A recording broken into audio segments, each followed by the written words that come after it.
Yeah, I thought it was an end-to-end game. I think both teams, warranted goals.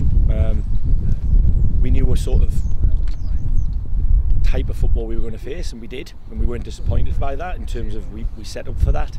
I thought the guys who maybe are perceived to be more footballing than aggressive or defensive, I thought they, to a man, gave what they had and were excellent in the first 45 minutes. We had enough chances in the first half to certainly warrant a lead, I felt. So that was really, really important for us because it was a slightly different setup to how we played before.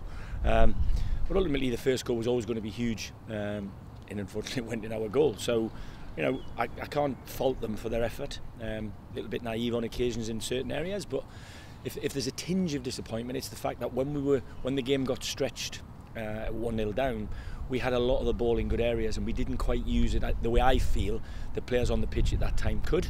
And that's not, that's one of them things. It's very difficult as a player being on the pitch to change your mindset when you know what's coming in from your opposition, and you have to be focused on that.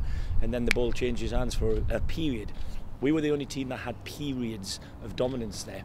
They have physical dominance on occasion, but I can't knock the players for their effort. And I thought the show we put up today against this team was a lot better than the show we put up at home against this team. And you mentioned on Tuesday night it's about winning battles in your eyes in terms of going man to man. Did you feel that the players did that again today? For the vast majority of the game, but the crucial things that I can't alter the fact, and I can't deny that Big John Akindi has on occasions done what he's done. He's a very experienced guy, and he uses his body particularly well. There's a lot of players in their team that use their body well to create a situation that might actually not be happening, but that's fine, and I understand that.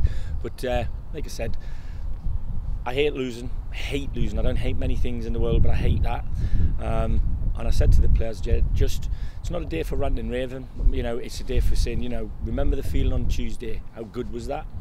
Remember this feeling. We want the other feeling more than we want this one. So it's got to be brushed aside as quickly as the win over Portsmouth was, and we've got to focus quickly on the next game. And you mentioned in the chat with the BBC there, not necessarily frustration with the chances missed, but more the ones not taken when the opportunity was there.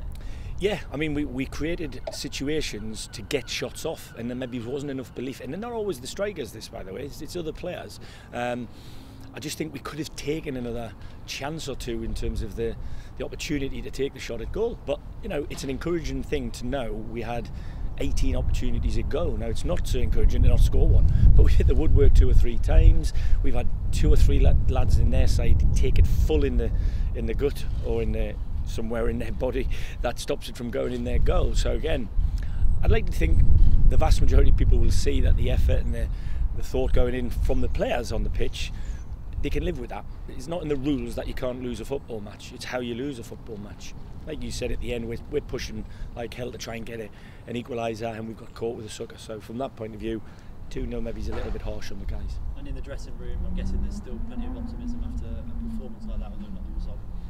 Yeah, I mean, there's disappointment in part of the dressing room because some of the lads feel they should be playing. There's disappointment in all the dressing room because we've lost. Because we've lost. It's not because they've lost or that group of players have lost and them haven't played. We've lost. So as a group of people, we have got to get back on it.